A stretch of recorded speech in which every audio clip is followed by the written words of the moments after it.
memberikan pertanyaan seputar pemilihan dekan, Pak. Oke.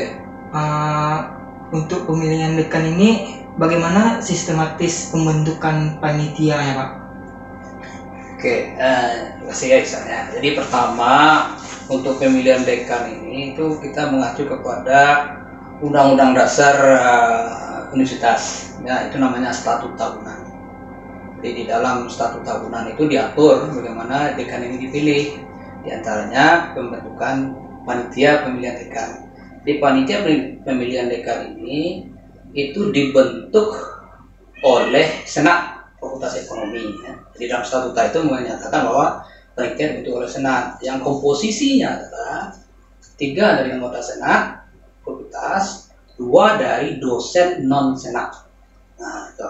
Jadi tata tertib pemilihan segala macam itu diatur dalam namanya tata tertib pemilihan dekan Fakultas Ekonomi berdasarkan ketentuan Senat. Jadi sudah ada tata tertibnya. Nah, panitia itu menjalankan tata tertib yang sudah diputuskan. Itu namanya. Kalau untuk alur pemilihan dekan ini bagaimana gitu, Pak? Ya, pemilihan dekan itu menurut statuta itu ada 3 tahap. Pertama itu tahap penjaringan. Kedua tahap pemilihan, yang ketiga adalah tahap pengangkatan. Jadi tahap penjaringan berarti itu adalah semua yang berhak atau yang memenuhi syarat itu boleh mengajukan diri mendaftar ke panitia yang sudah dibentuk. Nah, kalau calonnya itu 3 atau lebih, nanti dilakukan penjaringan, dilakukan pemilihan. Ya, tahap keduanya dilakukan pemilihan pada tingkat dosen.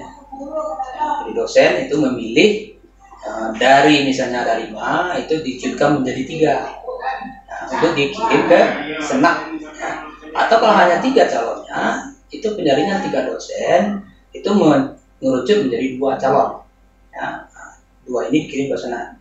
Atau kalau hanya cuma 2 calonnya, ya yang ada itu tidak ada pemilihan 3 dosen, langsung kepada pemilihan tingkat Senat. Nah, kalau sudah ada di pemilihan tingkat Senat, baru dipilih oleh anggota Senat untuk menentukan ranking, ya ranking dari 3 atau ranking dari 2. Nah, setelah ranking ini ada, siapa yang sudah terbanyak, kemudian kedua itu masuk pada tahap ketiga, tahap pengangkatan. Nah, pengangkatan itu artinya kita dari Senat mengirimkan kepada rektor calon yang sudah ada dengan rankingnya, kemudian rektor akan memilih salah satu dan kemudian mengangkat. Nah, itu 3 penjaringan, pemilihan, lihat ada 2 di dosen dan di Senat, kemudian pengangkatan dengan rektor. Kalau untuk kriteria calon dekan itu bagaimana aja sih, Pak? Kriteria calon dekan ya itu ditentukan juga oleh statuta tadi ya, undang-undang kita. Itu kasarnya itu hanya 2. Yang pertama dia berpendidikan doktor, S3, karena ada bawahan dari fakultas itu yang ada pendidikan S3-nya. Kita punya S3 berarti dekan itu harus tamat doktor ya, itu 1 dengan pendidikan. Yang kedua itu namanya kepangkatan atau istilahnya jabatan akademik. Jabatan akademik itu minimum lektor kepala. Jadi dia S3 doktor, kemudian lektor kepala. Nah, kemudian ada lagi syarat minornya adalah dia memiliki pengalaman manajerial. Misalnya sudah pernah jadi ketua jurusan, sudah pernah jadi kaprodi di pasca sarjana misalnya. Nah, itu syaratnya. 3 itulah syarat utama. Untuk pemilihan dekan ini kan tentu ada kendala ya, apalagi saat pandemi ini. Jadi apa aja kendala yang kemungkinan terjadi untuk pemilihan dekan ini, Pak? Ya, kendala pandemi itu sudah kita kita alami ya sejak awal. Jadi seharusnya menurut statuta juga itu pemilihan dekan yang baru itu sudah terpilih 3 bulan sebelum periode dekan sekarang berakhir.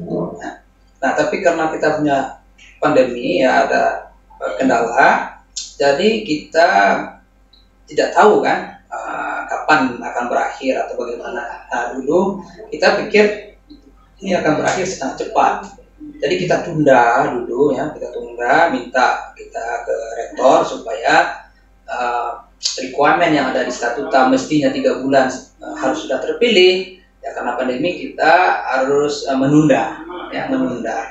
Nah, kemudian ada juga Ramadan, ya kita mungkin untuk melakukan kampanye dan semacam. Nah, akhirnya Pak Rektor itu memberikan arahan bahwa oke, boleh saja direlaksasi sesuai dengan kebutuhan dan kondisi, tapi dengan syarat dekan baru itu sudah harus dilantik pada saat dekan yang sekarang itu habis masa jabatannya. Itu kendalanya. Nah, kendala lain adalah tentu kita tidak bisa mengadakan kampanye yang terbuka ya, mengundang banyak orang.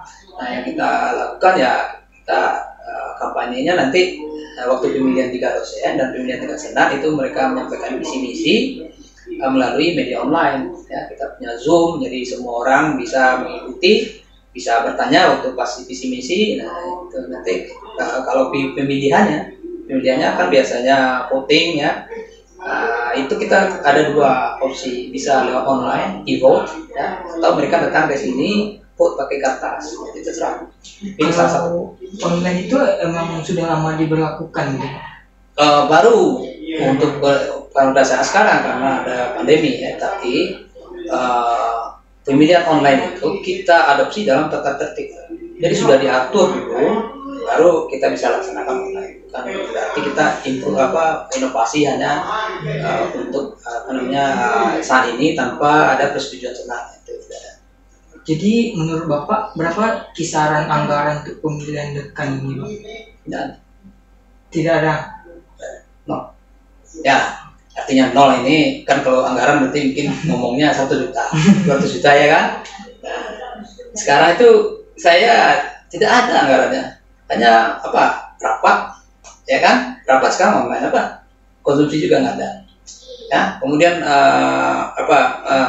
kampanye ya, kampanye juga lewat Zoom ya. Pemilihan mungkin ada pemilihan datang dosen ke sini memilih pakai kotak suara ya, paling mengakui kotak lah guys. Oh, jadi kreasi tersendiri untuk untuk pemilihan untuk kotak suara atau macam. Nah, kotak suara itu kan tidak ada anggaran, tidak perlu anggaran khusus ya. Namanya kotak-kotak box itu kita manfaatkan. Kertas kan sudah ada. Nah, tidak ada biaya khusus untuk pemilihan. Tidak seperti pilkada ada pemilihan sekian. Itu pengetahuan saya ya, kecuali Anda bertanya ke bagian Pak Waredua misalnya, itu beliau lebih tahu kalau soal anggaran. Tapi sebagai panitia, sama saya jadi ketua panitia tuh nggak ada anggaran untuk tas. Untuk kan terkait calon dekan ini kan kita kan nggak bisa lepas dari politik gitu Pak. Jadi bagaimana perpolitikan calon dekan saat ini gitu Pak? Kalau perpolitikan dalam arti seperti pemilihan presiden atau pemilihan pilkada ya kan, nah, politik pemilihan dekan itu walaupun ada, itu sebenarnya bukanlah seperti politik di luar itu ya. Karena pemilihan dekan ini yang kita pilih itu atau calon-calon yang ada itu sudah kita kenal dari dulu waktu dia masih mungkin masih kuliah dia di sini, kemudian jadi dosen, kemudian berkarir lama. Mungkin kita akan kenal yang akan mencalonkan misalnya udah lebih dari 10 tahun. Nah, jadi kampanye dalam arti seperti pilkada itu tidak diperlukan sebenarnya ya kan. Kalau kampanye pilkada kan kita nggak tahu orangnya. Iya. Orang yang mau di Jakarta atau jadi pengusaha di sana, kita baru dengar namanya. Nah, kita nggak tahu siapa orang, maka mereka perlu istilahnya ini media darling ya, seperti itu ya, harus kampanye, harus posting ini itu segala macam. Nah, ini nggak ada. Jadi orang sudah tahu saja sebenarnya siapa yang layak memimpin. Gitu ya. Jadi kampanye di kita itu sebenarnya dimulai dari awal dia masuk Fakultas Ekonomi itu udah kampanye. Ya. Kalau terkait senat Pak, berapa jumlah senat saat sekarang ini dan bagaimana menentukan seorang itu layak menjadi senat atau tidak sepengetahuan Bapak? Ya, oke. Jadi senat itu juga diatur dari statuta tadi, undang-undang statuta. Nah, senat kita di Fakultas Ekonomi itu ada 3 jurusan. Nah, jadi masing-masing jurusan itu punya 5 wakil, oke, 5 wakil dan tambah 1 dekan. Nah, jadi ada sekitar 16 ya, jadi total itu 16. Nah, dari 5 wakil per jurusan itu satu itu ada ex officio ketua jurusan. Ketua jurusan, nah, ya itu sudah otomatis anggota senat. Nah, yang 4 lagi itu dipilih oleh dosen jurusan ya. Jadi 4 itu terdiri dari 2 wakil profesor dan 2 wakil non profesor. Nah, ini keempatnya dipilih ya dalam suatu pemilihan anggota senat. Gitu. Terkait tadi Bapak bilang calon dekan itu dipilih oleh senat. Jadi bagaimana kita atau sivitas akademika itu mengetahui kalau senat itu netral atau tidak ya Pak? Ya, senat itu tidak harus netral juga. Kan? Yang penting dia itu memperjuangkan namanya kemajuan fakultas. Nah, kalau netral berarti dia tidak harus memilih. Ya, apa dipilih dia netral gitu kan? Nah, istilahnya indifferent. Senat itu ada preferensinya, harus dipilih si A atau si B itu berdasarkan mana yang terbaik untuk kemajuan fakultas ke depan. Berarti untuk yang terbaik bagi fakultas kita lah gitu ya Pak? Ya, itu yang kita harapkan senat memilih, karena senat itu kan wakil dari jurusan. Jadi jurusan Civitas Akademika jurusan itu mewakilkan suaranya ke senat ya, dengan mengirim 5 tadi di senat untuk ya memperjuangkan aspirasi jurusan, aspirasi Civitas Akademika dan untuk mengarahkan bagaimana fakultas kita ke depan. Bagaimana pendapat Bapak mengenai pemilihan dekan yang melibatkan hak suara mahasiswa sebagai penentunya? Oh, ya itu akan tergantung dari kedaulatan, ya kan? Kedaulatan universitas kita itu pada tangan siapa? Oke. Nah, itu penting karena ibaratnya negara itu kedaulatan berada di tangan rakyat, jelas itu ya. Maka yang memilih pimpinan negara itu rakyat. Nah, di provinsi dan kedaulatan juga pada masyarakat provinsi, makanya dipilih gubernur itu atau bupati itu dengan pemilihan langsung. Nah, ya bisa saja. Apakah sekarang kita kedaulatannya universitas itu berada di tangan mahasiswa, di tangan dosen dan di tangan karyawan kah? Ya, itu pertanyaannya. Kalau itu iya, kalau jawabannya iya, maka layak semua dilibatkan. Mahasiswa, dosen, tendik, jadi semua orang yang ada hubungannya dengan Universitas Andalas itu bisa memilih secara langsung. Tapi harus clear dulu ini.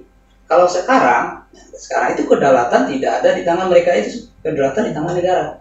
Karena ini universitas negeri, itu pemiliknya adalah Departemen Pendidikan dan Kebudayaan.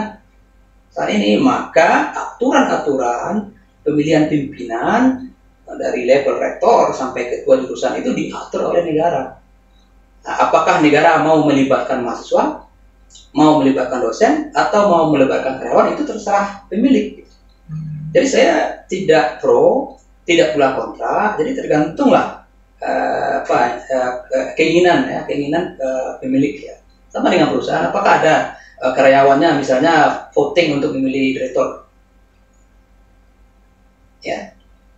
Tidak ada kan? Ya, kalau perusahaan itu direkturnya ditentukan oleh shareholder. Karena dia pemilik perusahaan. Nah, itu jadi kita harus dudukkan dulu siapa pemilik universitas. Nah, kalau Anda ngomongnya misalnya BEM itu pemiliknya jelas itu kedaulatannya mahasiswa. Maka jelas ketua BEM itu dipilih oleh mahasiswa. Atau ketua HIMA dipilih oleh mahasiswa jurusan. Karena yang berdaulat di situ adalah mahasiswa, bukan ketua jurusan, bukan dekan. Ya kan, kalau dekan yang punya hima atau ketua jurusan punya hima, ya tidak perlu dipilih, ya ketua jurusan aja menunjuk. Ya.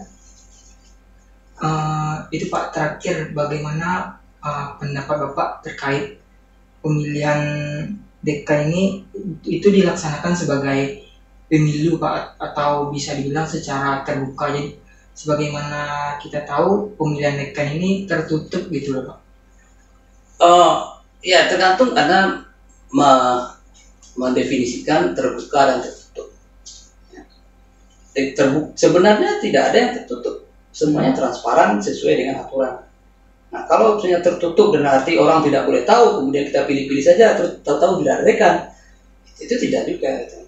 Ini terbuka di dalam, ya, dalam untuk semua yang berhak memilih itu terbuka, tertutup dari luar memang, dari luar, dari masyarakat, mungkin dia tidak perlu pula tahu siapa, bagaimana pemilihan dekan, gitu ya. Nah, mungkin Anda tanya, mahasiswa seperti apa, ya kan? Nah, mahasiswa itu terlibat, ya, bisa terlibat itu. Pertama, kalau ada survei-survei, bisa dilakukan oleh mahasiswa independen, ya. Nah, tapi kan itu tidak diatur oleh undang-undang statuta tadi. Ya, Anda bisa berkreasi misalnya menurut BEM. Kalau BEM melakukan survei independen, ya, tanpa ada tendensi. Nah, coba pilih, misalnya melibatkan alumni, melibatkan sivitas akademika yang lain. Nah, siapa menurut mereka kriteria atau orang-orang yang sanggup memajukan kualitas ekonomi, itu bisa terlibat mahasiswa di situ. Sehingga mahasiswa memberikan arahan kepada senat. Loh, ini loh menurut publik, ya, netizen, ini loh calon-calon yang layak. Nah, apakah pilihan Anda cocok nggak dengan ini? Itu bisa. Tapi dalam arti hak ikut memilih, ya, punya hak suara memilih menentukan dekan. Nah, seperti tadi saya jelaskan, perlu ada aturan yang jelas. Kedaulatan ini harus jelas dulu. Seperti pemilihan rektor, Anda tahu, apakah universitas itu berdaulat? Apakah rektor itu dipilih oleh dosen?